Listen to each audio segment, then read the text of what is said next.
نحمده ونصلي على رسوله الكريم أما بعد فأعوذ بالله من الشيطان الرجيم بسم الله الرحمن الرحيم رب اشرح لي صدري ويسر لي أمري واحلل عقدة من لساني يفقهوا قولي.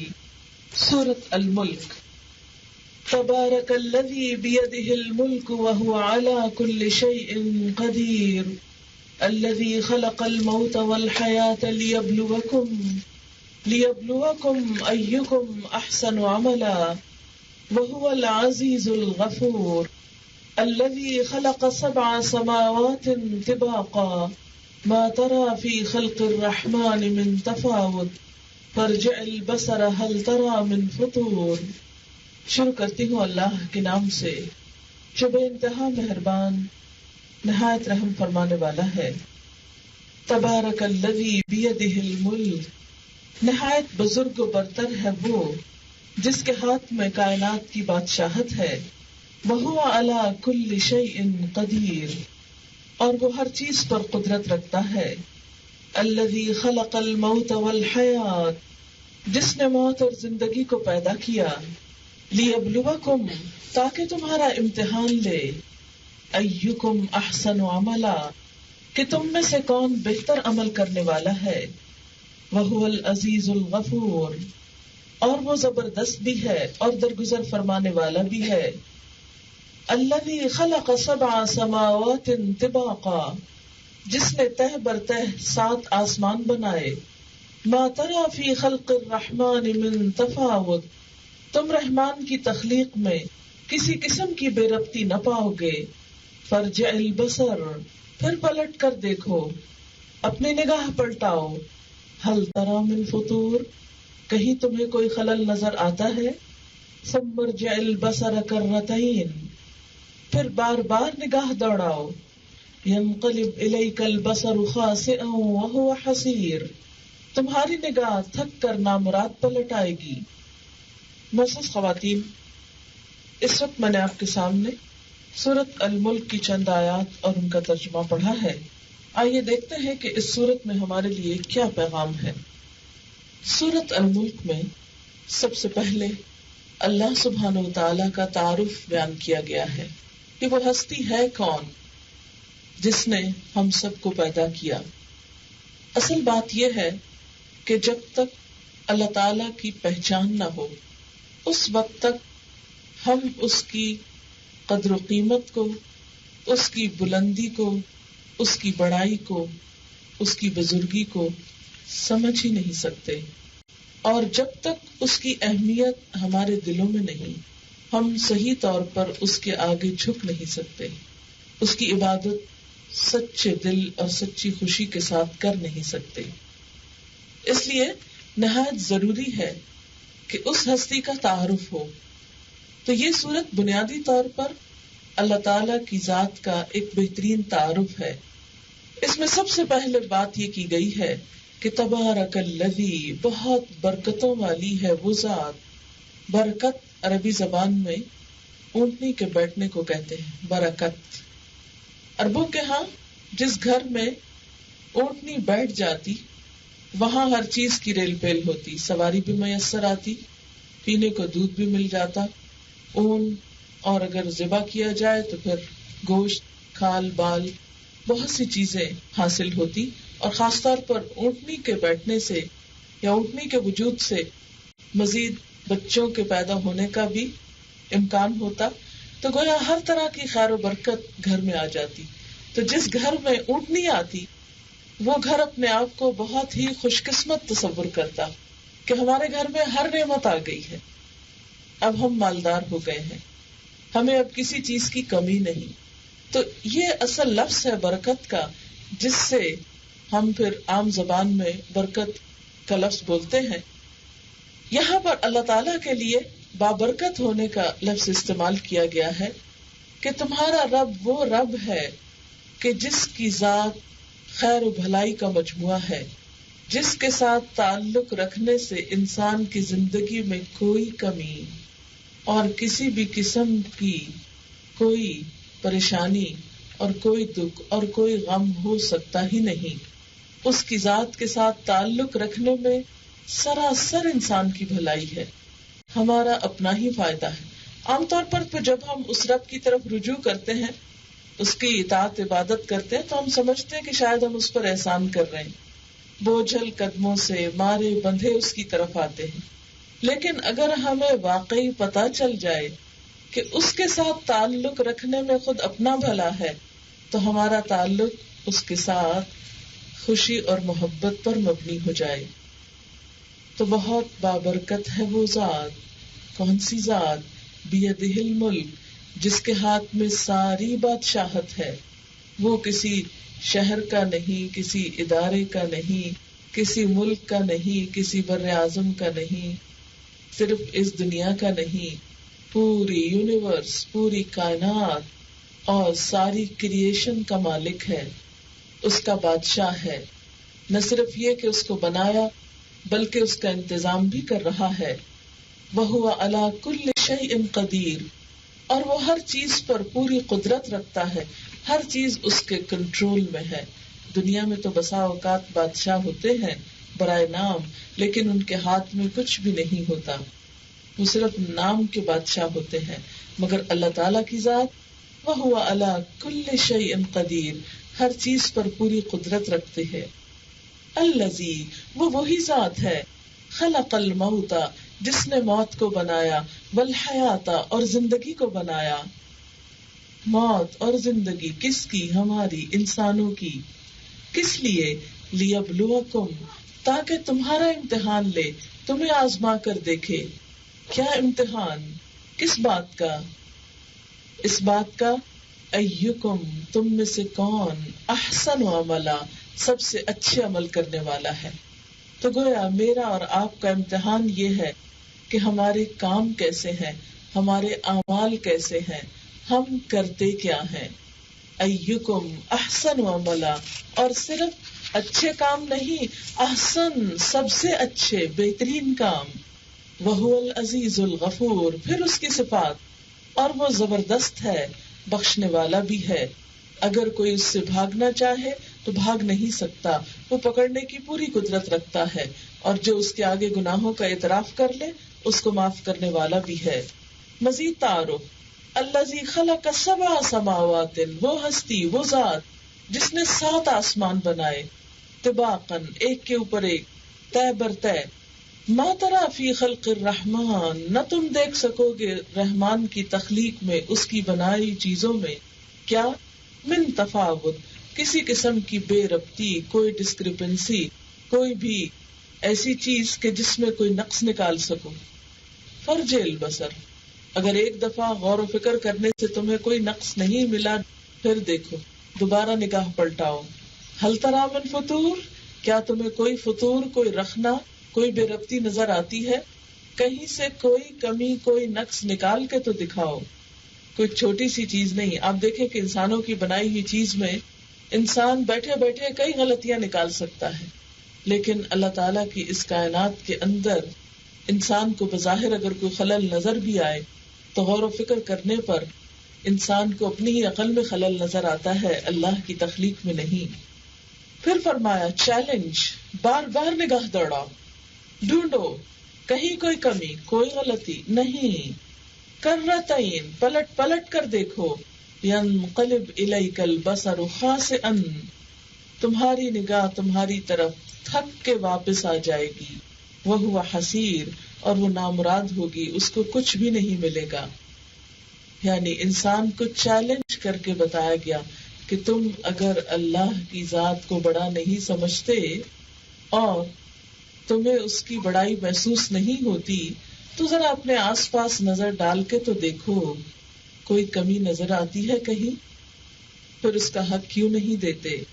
پھر اللہ تعالیٰ اپنی بعض مزید تخلیقات کا ذکر کرتے ہیں کہ ہم نے تمہارے قریب کے آسمان کو عظیم الشان چراغوں سے آراستہ کیا۔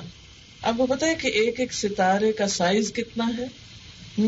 ہمارے دیے اور بلب اور لائٹس کا سائز کیا ہے؟ اور اللہ تعالیٰ کے وہ چراغ جو آسمانوں پہ چمکتے ہیں، ایک ایک ان میں سے زمین کے سائز کا یا اس سے بھی بڑا ہے، اور انہیں شیاطین کو مار بھگانے کا ذریعہ بنا دیا۔ ان شیطانوں کے لیے بھڑکتی ہوئی آگ ہم نے مہیا کر رکھی ہے، جن لوگوں نے اپنے رب سے کفر کیا ہے ان کے لیے جہنم کا عذاب ہے. یعنی اللہ تعالیٰ کو پہچاننا چاہتے ہو، دیکھو اوپر نیچے دائیں بائیں ہر طرف اس کی طرف بلانے والے بے شمار نشانات موجود ہیں. جو ان نشانیوں کو دیکھ کر بھی اسے نہ پہچانے اور انکار کرے، ان کے لیے پھر سزا ہی سزا ہے، اور وہ بہت برا ٹھکانہ ہے، یعنی جہنم. جب وہ اس میں پھینکے جائیں گے تو اس کے دھاڑنے کی ہولناک آواز سنیں گے. یعنی جہنم کی آگ معمولی آگ نہیں، اس آگ کا تو شور ہی بہت زیادہ ہے. وہی تفور، اور وہ جوش کھا رہی ہوگی. تکاد تمیز من الغیظ، شدت غضب سے پھٹ رہی ہوگی. اس کا یہ غضب اور غصہ کس پر ہوگا؟ اللہ تعالیٰ کو نہ پہچاننے والوں پر، اپنے خالق کو نہ جاننے والوں پر، اس کو نہ ماننے والوں پر، اس کی اطاعت نہ کرنے والوں پر. ہر بار جب کوئی گروہ اس میں ڈالا جائے گا، اس کے کارندے ان لوگوں سے پوچھیں گے کیا تمہارے پاس کوئی خبردار کرنے والا نہیں آیا تھا؟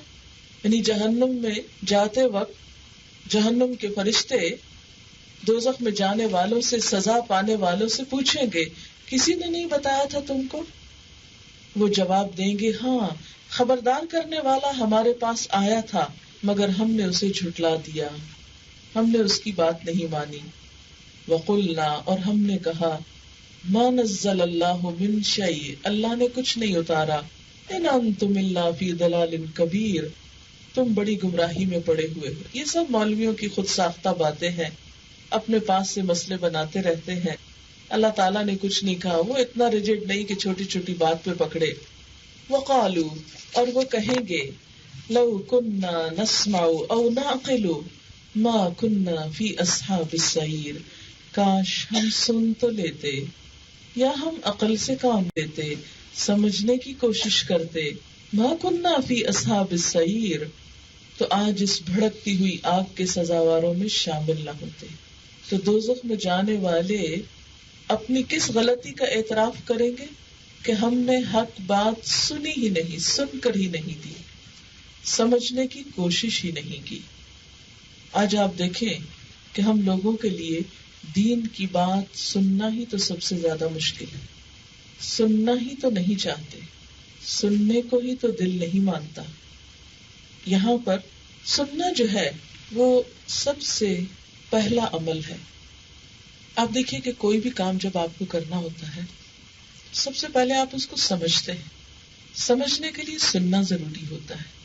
جب انسان سنتا نہیں، کچھ بھی جانتا نہیں، جب جانتا نہیں تو کام کر ہی نہیں سکتا. اس کو میں ایک چھوٹی سی مثال سے سمجھانے کی کوشش کروں گی. مثال کے طور پر آپ یہاں پر آئے، گھر سے آپ اس نیت کے ساتھ آئے کہ آپ قرآن پاک سننے کے لیے جا رہے ہیں، لیکن یہاں پر پہنچے تو سارے دن کا کام کر کے تھک چکے تھے. بیٹھتے ہی اونگ آنے لگی، تھوڑا تھوڑا سو گئے، کچھ سنا کچھ نہیں سنا. تو آپ دیکھیں کہ خواہ آپ 1 گھنٹے کے فاصلے سے آ رہے ہوں، 1.5 گھنٹے کے فاصلے سے آ رہے ہوں، لیکن اگر سنا ہی نہیں تو اتنا فاصلہ طے کرنے کا کچھ بھی تو حاصل نہیں ہوا، کچھ بھی تو مقصد پورا نہیں ہوا. اسی طرح آپ دیکھیں کہ آپ دین کے کسی چھوٹے سے حکم پر بھی عمل کرنا چاہتے ہیں. مثلاً آپ کو وضو کا طریقہ نہیں آتا، وضو کا طریقہ جاننا چاہتے ہیں، لیکن جب کوئی بتا رہا ہے اس وقت آپ توجہ ہی نہیں کرتے، آپ سنتے ہی نہیں، آپ طریقہ نہیں معلوم کر سکتے. اور جب طریقہ معلوم ہی نہیں تو عمل کیسے کریں گے؟ سننا ایک ایسا عمل ہے جو انسان اپنی پیدائش سے پہلے شروع کرتا ہے. دیکھنے کا عمل پیدا ہونے کے بعد ہوتا ہے. بچہ جب پیدا ہوتا ہے آنکھیں کھولتا ہے، تھوڑا تھوڑا دیکھنا شروع کرتا ہے، لیکن ماں کے پیٹ سے بچہ سننے لگتا ہے. برطانیہ میں ایک ریسرچ ہوئی ہے، انہوں نے ایکسپیریمنٹ یہ کیا ہے کہ مائیں پریگننسی میں جو میوزک سنتی تھی، پیدائش کے بعد بچوں کو اسی میوزک کی پہچان کرائی گئی، اور یہ دیکھا گیا کہ 3 مہینے کے اندر اندر جن بچوں کو دوبارہ وہی آوازیں سنوائی گئی، ان کو سن کر ان کا ریئیکشن فوری طور پر مختلف تھا. اس کے بارے میں ایک واقعہ بھی ملتا ہے کوئی بہت پرانا واقعہ نہیں، آج کل ہی کا واقعہ ہے ہمارے جاننے والوں میں سے ایک کا، کہ ایک بچہ اپنے پیدائش کے بعد بہت روتا تھا، چپ نہیں کرتا تھا، بہت علاج کیا گیا، کوئی تکلیف نہیں نکلی. پھر اس کے بعد اس کو عام طور پر جیسا ہوتا ہے کہ جب ڈاکٹر سے انسان لاجواب ہو جاتا ہے تو اس کے بعد بزرگوں کا رخ کرتا ہے. ایک بزرگ کے پاس اس کو لے جایا گیا اور پوچھا گیا کہ یہ بچہ جو ہے یہ کسی طرح بھی چپ نہیں کرتا، تو اس کا کوئی علاج کریں، اس کا کوئی دم وغیرہ اس پر کریں. تو اس پر انہوں نے کہا کہ اس کی ماں اس کی پیدائش سے پہلے کیا خاص عمل کرتی تھی، کون سا کام کرتی تھی. تو انہوں نے بتایا کہ وہ قرآن بہت پڑھتی تھی، اور چونکہ پیدائش کے بعد وہ قرآن پڑھنے کا سلسلہ منقطع ہو گیا، وہ 40 دن تک جو نہیں تلاوت کی جاتی. اس پر انہوں نے کہا کہ اب جس وقت بھی یہ بچہ رونا شروع کرے اس کو قرآن سنانا شروع کر دو. اور واقعی تجربہ کیا گیا تو روتے ہوئے بچے کو جو ہی قرآن سننے کو ملتا وہ چپ ہو جاتا. تو بہت سے تجربات یہ کیے گئے ہیں کہ بچے ماں کے پیٹ میں آوازیں پہچاننے لگتے ہیں، سننے کا عمل وہاں سے شروع ہوتا ہے. جہنم میں جانے والے بھی یہی کہیں گے کاش ہم سن لیتے، کاش سنتے تو صحیح. اب دیکھیں کہ جس چیز سے ہمیں ضد ہوتی ہے، جس چیز سے ہمیں چڑ ہوتی ہے، جس چیز کو ہم اچھا نہیں سمجھتے، تو سب سے پہلا ہمارا نیگیٹو ریئیکشن اس کے خلاف کیا ہوتا ہے؟ ہم اس کی بات نہیں سنتے، سنی انسنی کر دیتے. اچھا بعض اوقات ایسا ہوتا ہے نا کہ آپ ایک مجلس میں بیٹھے ہوتے ہیں لیکن بیٹھ کر بھی نہیں بیٹھے ہوتے. کیوں؟ اس لیے کہ آپ کی انٹرسٹ کی بات ہی نہیں وہاں ہوتی. ویسا ٹیلی ویژن چل رہا ہے، اگر آپ کی مرضی کا پروگرام نہیں تو آوازیں آ رہی اور آپ کو خبر ہی نہیں کہ کیا آ رہا ہے اور کیا جا رہا ہے، کیونکہ آپ کی دلچسپی نہیں ہے اس میں. تو بالکل اسی طرح جس شخص کی دلچسپی نہ ہو اللہ تعالی کی ذات میں، اس کے دین میں، اپنے آخرت میں، اس کو دین کی جتنی بھی باتیں آپ سنا دیں وہ سن کر نہیں دے گا. یہی وجہ ہے کہ قیامت کے دن انسان اپنے گناہوں کے اعتراف میں سب سے پہلا اعتراف یہی کرے گا، لو کننا نسمع، کاش ہم سنتے تو صحیح، کاش ہم سنتے ہوتے. اس کا لفظی ترجمہ یوں بنتا ہے، لو کننا نسمع، کاش ہم سنتے ہوتے، سن تو لیتے. آج آپ دیکھیں کہ بہت سے لوگ کہتے ہیں کیا فائدہ ان درسوں کا، کوئی عمل تو کرتا نہیں. بات یہ ہے کہ درسوں کا قصور نہیں ہے، لوگ سنتے ہی نہیں، اور سنتے بھی ہیں تو توجہ سے نہیں سنتے، ایک کان سے سنتے اور دوسرے سے نکال دیتے ہیں. جو حقیقت میں سن لے، جیسے قرآن پاک میں آتا ہے وَتَعِيَهَا أُذُنُ وَعِيَا. مثلاً آپ دیکھیں کہ اگر آپ اس گلاس کو الٹا کر دیں تو جتنا مرضی پانی ڈالے اس پر، پانی تو پڑ رہا مگر اندر کچھ نہیں جا رہا، وہ پی نہیں سکتے آپ. پانی پینے کے لیے کیا ہے؟ سیدھا گلاس رکھیں اور اس کے اندر پانی ڈالیں، اس صورت میں آپ پانی پی سکیں گے. بالکل اسی طرح اگر آپ کسی درس کی مجلس میں بیٹھے بھی ہیں، قرآن سننے کی مجلس میں موجود بھی ہیں، تو جب تک اپنے کان لگائیں گے نہیں، توجہ رکھیں گے نہیں، اس وقت تک بات سمجھ میں نہیں آئے گی اور دل میں نہیں اترے گی. کان جو ہے نا یہ ہے تو باہر ایک سوراخ کی طرح، لیکن دل جو ہے وہ برتن ہے اس کا، یعنی یہ ایک پائپ ہے جس کا برتن دل ہے. جو چیز اس سوراخ یا پائپ کے اندر جاتی ہے وہ دل تک ضرور پہنچتی ہے، جو توجہ سے بالکل اندر باہر نہ چھلکنے دی جائے، دل تک چلی جائے، اور جو دل تک جاتی ہے پھر پورے جسم کو متاثر کرتی ہے. کیونکہ دل ایک ایسی جگہ ہے نا جہاں سے پورے جسم کے بال تک بلڈ پہنچتا ہے پمپ ہو کر. اگر دل میں محبت آ جائے تو بھی رگ رگ میں سما جاتی ہے. دل میں کسی کی نفرت آ جائے، غصہ آ جائے، غم آ جائے تو آپ نے دیکھا ہوگا ایک ایک روح کھڑا ہو جاتا ہے نا، ایجیٹیٹ کرتا ہے، ایک ایک بال کھڑا ہو کر بتاتا ہے کہ ہمیں ٹھنڈ لگی ہے، ہمیں غصہ آیا، ہم خوف زدہ ہیں، ہم غم زدہ ہیں، ہمیں کیا ہوا اور کیا نہیں ہوا. لیکن یہ سب کچھ کس سے شروع ہوتا ہے؟ سننے سے شروع ہوتا ہے. قیامت کے دن انسان کہے گا کاش ہم سن لیتے.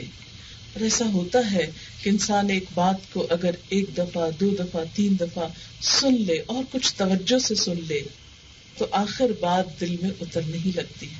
اور جب دل میں اترنے لگتی ہے تو کچھ نہ کچھ جسم کا حصہ بننے لگتی ہے، عمل کا حصہ بننے لگتی ہے. پھر انسان شعوری طور پر بھی اور غیر شعوری طور پر بھی، کانشیسلی بھی اور انکانشیسلی بھی، آپ نے دیکھا کہ ایک آواز سنتے ہیں آپ اور ابھی آپ کو پتہ نہیں چلتا کہ دھماکہ کہاں ہے، لیکن آپ کا سارا جسم کانپنے لگتا ہے.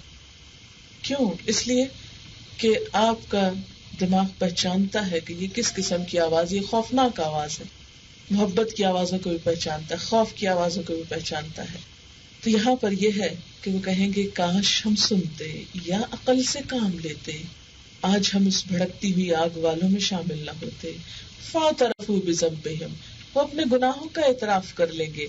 فسحقاً، پس لعنت ہے، لأصحاب السعیر، دوزخ والوں کے لیے. دوری ہے، بودھ ہے، آج ان پر کوئی رحمت اور کرم کی نظر نہ ہوگی. ان الذین یخشون ربہم بالغیب، جو لوگ بے دیکھے اپنے رب سے ڈرتے ہیں، لہم مغفرۃ، ان کے لیے بخشش ہے، واجر کبیر، اور بڑا اجر ہے. کیونکہ جب اللہ تعالیٰ سامنے آ جائے، اس کی نشانیاں سامنے آ جائیں، تو پھر اس کے بعد تو ہر ایک مان لے گا، پھر کون نہیں مانے گا. آپ کا خیال ہے کہ اگر اللہ تعالیٰ ان پردوں سے باہر آ جائے جن کے پیچھے وہ ہے، تو ہم میں سے کوئی ایسا ہے کہ جو اسے دیکھ کر انکار کرے؟ پھر تو کوئی انکار نہیں کرے گا. اس لیے اصل امتحان کیا ہے کہ بے دیکھے اس سے ڈرو.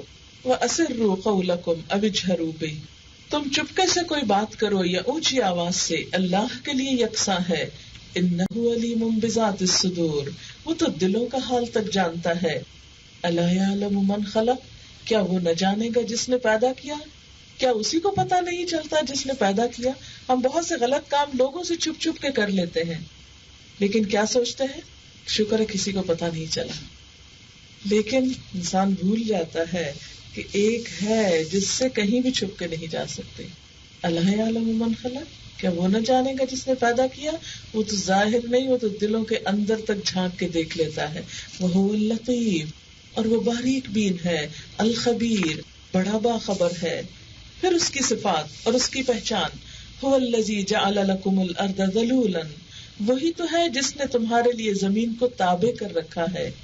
فامشوا فی مناکبہا، چلو اس کے کندھوں پر. وکلوا من رزقہ، کھاؤ اس کے رزق میں سے. والیہ النشور، اور اسی کی طرف دوبارہ جی اٹھنا ہے. یعنی دنیا میں جو کچھ ملا ہے اسے استعمال کرو. یہ جو لفظ مناکب ہے، منکب کی جمع ہے. منکب کہتے ہیں اس کندھے کو، شولڈر کو. زمین کے شولڈرز پہ چلو. آپ دیکھیں کہ زمین جو ہے وہ فلیٹ نہیں ہے.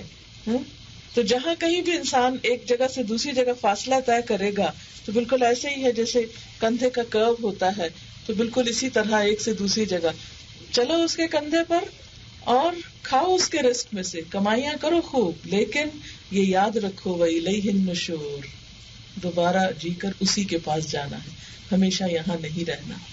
یہ منزل نہیں ہے، کیونکہ بہت سے لوگ دنیا کو اپنی منزل سمجھ لیتے ہیں. وہ سمجھتے ہیں کہ پچھلی زندگی کی مصیبتوں اور مشکلات سے چھٹکارا ہوا، اب ہم چین سے یہاں جیئیں گے، ہمارے پیچھے کوئی خوف نہیں. لیکن نہیں، موت کا خوف ہر جگہ موجود ہے، اس خطرے سے باہر کوئی نہیں آ سکتا. اور پھر صرف موت ہی خوف نہیں ہے، بندہ مومن کا خوف تو موت کے بعد شروع ہوتا ہے. بندہ مومن موت سے نہیں ڈرتا، موت کے بعد والی زندگی سے ڈرتا ہے کہ پتہ نہیں وہاں میرے ساتھ کیا ہوگا. أَأَمِنْتُم مَّن فِي السَّمَاءِ أَن يَخْسِفَ بِكُمُ الْأَرْضَ فَإِذَا هِيَ تَمُورُ، کیا تم اس سے بے خوف ہو کہ وہ جو آسمان میں ہے تمہیں زمین میں دھسا دے اور یکا یک یہ زمین جھکولے کھانے لگے. آپ کو معلوم ہے نا کہ زمین کے اندر کیا ہے؟ ہم سب جانتے ہیں کہ زمین کے اوپر جیسے کرسٹ ہے، پھر اس کا مینٹل ہے، اور اندر جو بڑا حصہ ہے وہ آگ ہی آگ ہے. اس میں آگ کے طوفان ہے، ذرا سا کریک کہیں ہو تو وہ کچھ نکلتا ہے آتش فشاں کی شکل میں جو بڑی بڑی بستیوں کو راکھ بنا کے گزر جاتا ہے. آپ نے کبھی ٹیلی ویژن پر دیکھا ہوگا کوئی ایسا علاقہ کہ جہاں سے لاوا پھوٹ کے نکل رہا ہو، یوں لگتا ہے آگ کا سیلاب ہے. جیسے پانی کا سیلاب ہوتا ہے نا، تو بسا اوقات بہتی آگ اس طرح آتی چلی جاتی ہے اور جس چیز پہ پڑتی ہے اسے خاموش کرتی جاتی ہے. تو بات یہ ہے کہ ہم تو آگ کی کشتی پہ بیٹھے ہیں. دراصل یہ زمین کیا ہے؟ آگ کی کشتی، بھری ہوئی اندر سے آگ سے، کھول رہی ہے، جوش مار رہی ہے. پر میں تمہیں اس بات سے ڈر نہیں لگتا کہ اللہ تعالیٰ تمہیں اس کے اندر گھسا دے یا یہ زمین ہلنے جلنے لگے؟ سارا دن تو تم اس کے اوپر بیٹھ کے اس کائنات کے چکر لگا رہے ہو، 1 گھنٹے میں ہزاروں میل دور آگے خود بخود پہنچ جاتی. ایک ایسا ہوائی جہاز ہے کہ جس پہ بغیر ٹکٹ کے تم سفر کرتے چلے جا رہے ہو, پوری یونیورس کی سیر کر رہے ہو. تمہیں ڈر نہیں لگتا کہ کہیں یہ الٹ کے تمہیں ہی نقصان پہنچا دے؟ تم خدا کی پکڑ سے پہنچ سے باہر کہاں ہو گئے؟ اَأَمِنْتُم مَّن فِي السَّمَاءِ، کیا تم بے خوف ہو گئے اس ہستی سے جو آسمان میں ہے؟ أَن يُرْسِلَ عَلَيْكُمْ حَاصِبًا، کہ وہ تم پر پتھراؤ والی ہوا بھیج دے. فَسَتَعْلَمُونَ كَيْفَ نَذِيرٌ، پھر تمہیں معلوم ہو جائے گا کہ میری تنبیہ کیسے ہوتی ہے. آج تم خدا سے نہیں ڈرتے، کیا اس وقت ڈرو گے جب سب یہ کچھ ہو جائے گا؟ اور آپ کو معلوم ہے کہ جب اللہ کا عذاب آ جائے پھر تو توبہ بھی قبول نہیں ہوتی. وَلَقَدْ كَذَّبَ الَّذِينَ مِن قَبْلِهِمْ، ان سے پہلے کے بھی بہت سے لوگوں نے جھٹلایا. فَكَيْفَ كَانَ نَكِيرٌ، پھر دیکھ لو میری گرفت کیسی سخت تھی. أَوَلَمْ يَرَوْا إِلَى الطَّيْرِ، کیا یہ پرندوں کی طرف نہیں دیکھتے؟ جسے میں نے شروع میں عرض کیا تھا نا سورت کے، کہ یہ سورت دراصل اللہ تعالیٰ کی پہچان ہے تھرو ہز کریشن، کہ دیکھو کیا کچھ میں نے بنایا. تم کہتے ہو کہ خدا نظر نہیں آتا اس لیے وہ موجود نہیں، ہم اسے چھو کے نہیں دیکھ سکتے، اسے چکھ نہیں سکتے، وہ ہے نہیں. دیکھو یہ سب کچھ جو بنا ہوا ہے یہ آخر کس نے بنایا، اس کا پیدا کرنے والا کون ہے. پہلے زمین کی بہت سی نشانیاں آسمان کی دکھائیں، پھر فرمایا پرندوں کو دیکھو جو زمین اور آسمان کے بیچ میں ہیں. صافات و یقبضن، کس طرح یہ پر پھیلائے ہوئے ہیں اور سکیڑے ہوئے ہیں. بعض پرندے فضا کے اندر گھنٹوں پر پھیلا کے گھوم رہے ہوتے ہیں اور بعض پورے کے پورے اپنے آپ کو سمیٹ لیتے ہیں، اس کے باوجود بھی اڑ رہے ہوتے ہیں. یہ کون ان کو تھامتا ہے؟ فرمایا ما یمسکہن الا الرحمن، رحمان کے سوا کوئی نہیں جو انہیں تھام سکے. انہ بکل شیء بصیر، بے شک وہ ہر چیز کو دیکھتا ہے. امن ھذا الذی ھو جند لکم ینصرکم من دون الرحمن، بتاؤ آخر وہ کون سا لشکر تمہارے پاس ہے جو رحمان کے مقابلے میں تمہاری مدد کر سکتا ہے. تم خدا سے نہیں ڈرتے، انسانوں سے ڈرتے ہو. وہ کون سا انسان ہے جو تمہیں خدا سے بچائیں گے؟ حقیقت یہ ہے کہ یہ منکرین دھوکے میں پڑے ہوئے ہیں.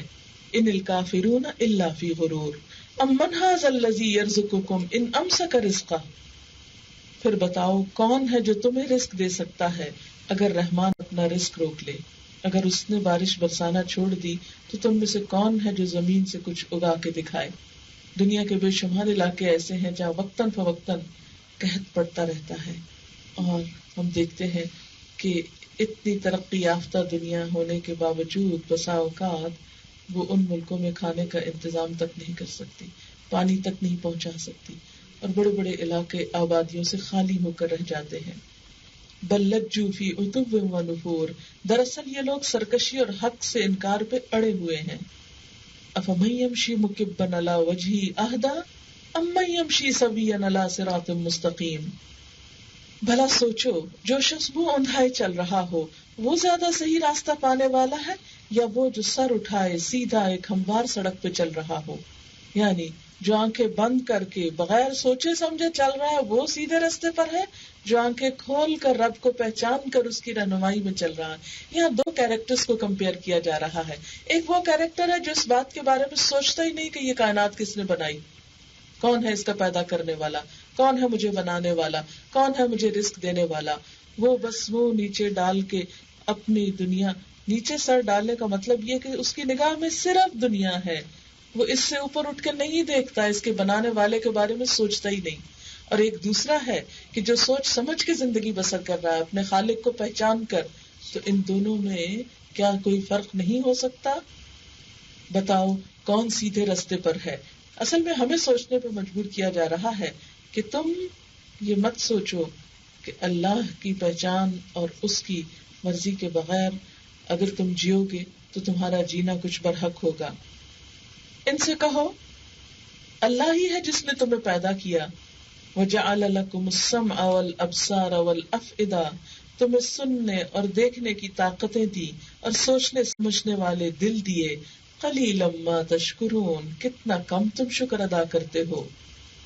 یعنی کان، آنکھیں اور دل پا کر اسی کو پہچانتے نہیں، اسی کی بات سمجھ نہیں آتی، اسی کی نشانیاں نہیں دکھائی دیتی، اسی کی محبت سے دل خالی ہے. قل هو الذی ذرأکم فی الارض والیہ تحشرون، ان سے کہو اللہ ہی ہے جس نے تمہیں زمین میں پھیلایا اور اسی کی طرف تم سمیٹے جاؤ گے. یعنی بھیجا بھی یہاں پر اسی نے اور اسی نے اپنی طرف تم سب کو اکٹھا کر لینا ہے. وَيَقُولُونَ مَتَىٰ هَٰذَا الْوَعْدُ، اور جب بتایا جاتا ہے کہ قیامت کے دن یہ ہوگا تو کہتے ہیں اگر تم سچے ہو اس بات میں تو بتاؤ کب آئے گی قیامت. بالکل irrelevant question. اس سے کیا فرق پڑتا ہے کہ کب آئے گی؟ ایک چیز جو آئے گی بس آ جائے گی، تم اس کے لیے تیاری تو کرو. ایک شخص نے حضور صلی اللہ علیہ وسلم سے پوچھا کہ قیامت کب آئے گی، تو آپ نے فرمایا کہ بولے یہ بتاؤ تم نے اس کے لیے تیاری کیا کر رکھی ہے. ان کنتم صادقین، اگر تم سچے ہو. قل انما العلم عند اللہ، کہہ دیجیے اس کا علم تو اللہ کے پاس ہے. وانما انا نذیر مبین، اور میں تو بس کھلم کھلا خبردار کرنے والا ہوں. فلما رأوه زلفۃ، پھر جب وہ اس کو قریب دیکھ لیں گے، سیئت بگڑ جائیں گے، وجوہ الذین کفروا، چہرے ان لوگوں کے جنہوں نے کفر کیا. وقیل، اور کہہ دیا جائے گا، ھذا الذی کنتم بہ تدعون، یہ ہے وہ چیز جس کے تم تقاضے کرتے تھے، جس کے لیے تم مطالبے کرتے تھے. قل ارأیتم، کہہ دیجئے کیا غور کیا تم نے، ان اہلکنی اللہ، اگر ہلاک کر دے مجھ کو اللہ، ومن معی، اور جو میرے ساتھ ہے، او رحمنا، یا ہم پہ رحم کرے، فمن یجیر الکافرین من عذاب علیم، تو کافروں کو دردناک عذاب سے کون بچائے گا. کفار مکہ جب بار بار انکار کی روش پہ آتے تو اس بات کی دعائیں مانگتے کہ کاش یہ بتانے والا ہی کہیں چلا جائے، یہ روز روز ہم کو نہ سنائے. فرمایا اگر وہ چلا بھی گیا تو تم عذاب سے کیسے بچ جاؤ گے. قل هو الرحمن آمنا بہ، کہہ دیجئے وہی رحمان، اس پہ ہم ایمان لائے. وعلیہ توکلنا، اسی پہ ہم نے بھروسہ کیا. فستعلمون من هو فی ضلال مبین، ان قریب تم جان لوگے کہ کون کھلی گمراہی میں پڑا ہوا ہے. قل ارأیتم، کہہ دیجئے کیا کبھی غور کیا تم نے، ان اصبح ماؤکم غورا، اگر تمہارا پانی گہرائی میں چلا جائے، فمن یاتیکم بماء معین، تو بہتے پانی کے چشمے کون نکال کے لائے گا. یعنی اللہ کی قدرت ہے کہ اس نے پینے کا استعمال کا پانی زمین کے اوپر کی سطح پہ رکھا، ورنہ اگر جس طرح یہ اترتا ہے، جذب ہوتا چلا جاتا اور بالکل نیچے چلا جاتا تو تم کیسے نکال کے لاتے پانی. یہ تو تھا سورت کا خلاصہ مختصر سا. اب میں آؤں گی اس کے اصل مضمون پر جو اس کی بالکل ابتدائی آیت میں ہے، اور اس کے لیے میں تھوڑے سے قلم کاغذ کا سہارا لوں گی تاکہ آپ کی سوچ بالکل واضح ہو جائے کہ اس میں دراصل بتایا کیا گیا ہے. سب سے پہلے ہے الذی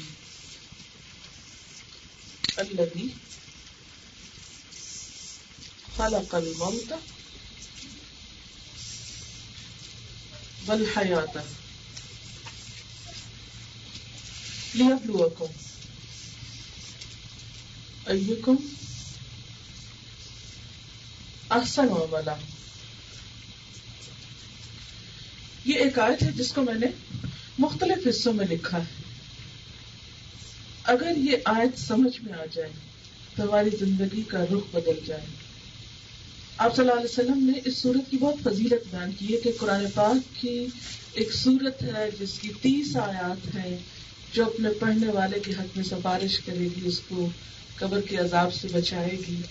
اور یہ سورت الملک ہی کی طرف اشارہ تھا. آپ صلی اللہ علیہ وسلم رات کو سونے سے پہلے یہ سورت پڑھا کرتے تھے، ہر روز رات کو.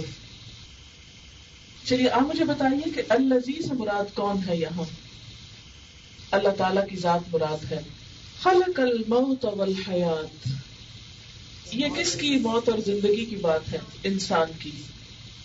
کیوں موت اور زندگی کو کیوں بنایا؟ آزمائش کے لیے. آزمائش دوسرے لفظوں میں امتحان. ٹھیک ہے، کس کا امتحان؟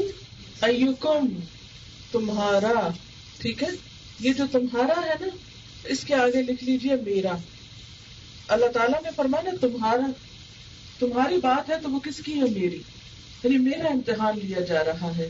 کس بات کا امتحان؟ امتحان میں کیا دیکھا جا رہا ہے؟ ایکم احسن عملا، تو مجھ سے کیا چاہیے؟ احسن عمل.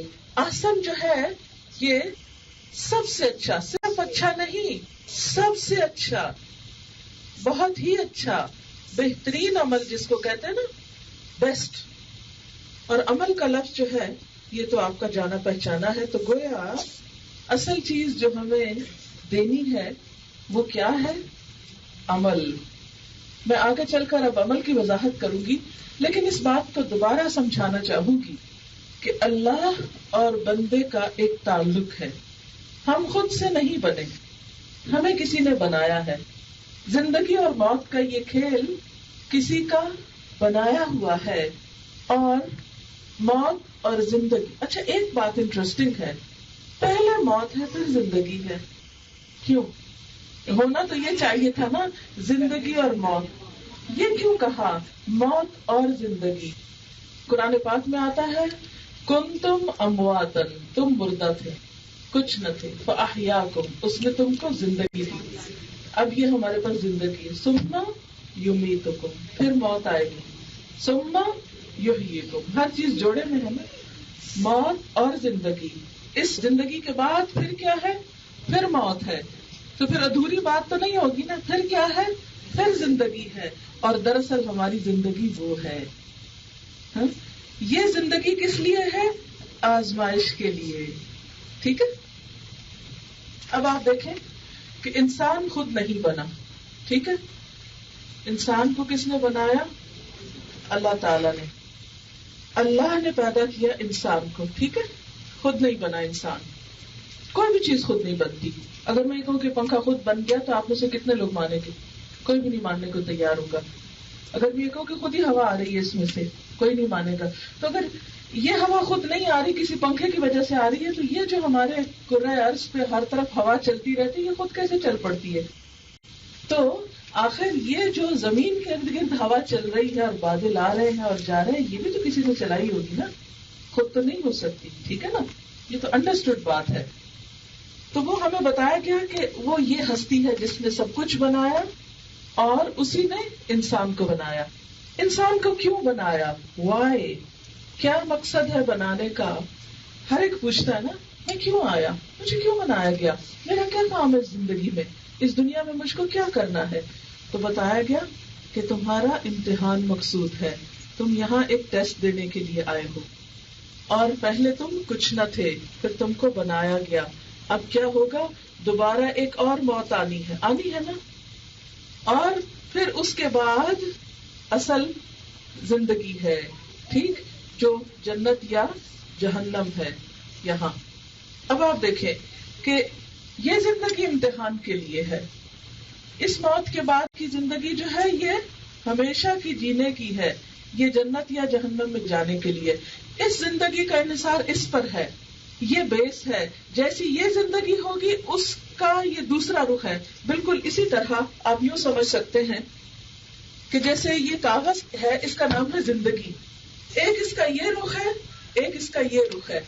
ٹھیک ہے. تو جیسی تصویر آپ ادھر بنائیں گے ویسے ہی دوسری طرف جھلک نظر آئے گی نا. مثلا یہاں پر آپ کو 2 لکیریں پڑی ہوئی نظر آتی ہیں، اگر میں یہاں 3-4 لکیریں اور ڈالوں تو وہی دوسری طرف نظر آئے گی. بالکل اسی طرح جو کچھ ہم یہاں کر رہے ہیں، جیسے ہم رہ رہے ہیں، اس کا ڈٹو کاپی دوسری طرف مل جائے گی انسان کو. یہ لوگ یہ کر کے لائے، یہ تمہارا پرچہ ہے، اس کو دوسری طرف سے دیکھ لو. ہاں، جو غلط کام ہوں گے وہ اللہ تعالیٰ کیا کہیں گے؟ جو معافی مانگ لیں گے اس کے مٹا دیں گے. تو جو لکیریں مٹ جائیں گی پھر وہ دوسری طرف نظر نہیں آئے گی. پھر باقی کیا رہ جائے گا؟ انسان کا اچھا عمل. قرآن پاک میں اس پہ بار بار اسٹریس دیا گیا، انما تجزون ما کنتم تعملون. تم کو وہی جزا دی جا رہی ہے جو تم عمل کر کے آئے ہو، جو لے کر آئے ہو. یہ اسی تصویر کا رخ ہے. تو خلق الموت والحیات لیبلوکم. اللہ نے انسان کو پیدا کیا، اس کی زندگی بنائی، زندگی کے 2 رخ بنائے، ایک یہاں ایک وہاں. اور اس زندگی میں جو یہاں ملی دراصل انسان کا امتحان ہو رہا ہے. اور کس انسان کا؟ کس کا؟ اور اس کا جواب ہے اللہ تعالیٰ ہمیں کہتے ہیں تمہارا. تو مجھے اس کے جواب میں سمجھ آتا ہے کہ میرا امتحان ہو رہا ہے. ہم میں سے ہر ایک کا ہو رہا ہے. اس ایگزام سے کوئی بھی ایگزامپٹڈ نہیں ہے. ہاں؟ اور امتحان کس بات کا ہو رہا ہے؟ ایکم احسن عملا. تو گویا یہاں مجھے اپنی کتاب زندگی پہ کچھ لکیریں لگانی ہیں، جس کی لکیریں اچھی ہوں گی، خوبصورت ہوں گی، جسے عام طور پہ اس زندگی کی قسمت بھی اس میں تلاش کرتے رہتے ہیں لکیروں میں. یہ پامسٹری پہ یقین نہیں کرنا چاہیے، لیکن اصل لکیریں یہ کچھ نہیں ہے. اصل وہ ہیں جو ہمارے آثار ہیں.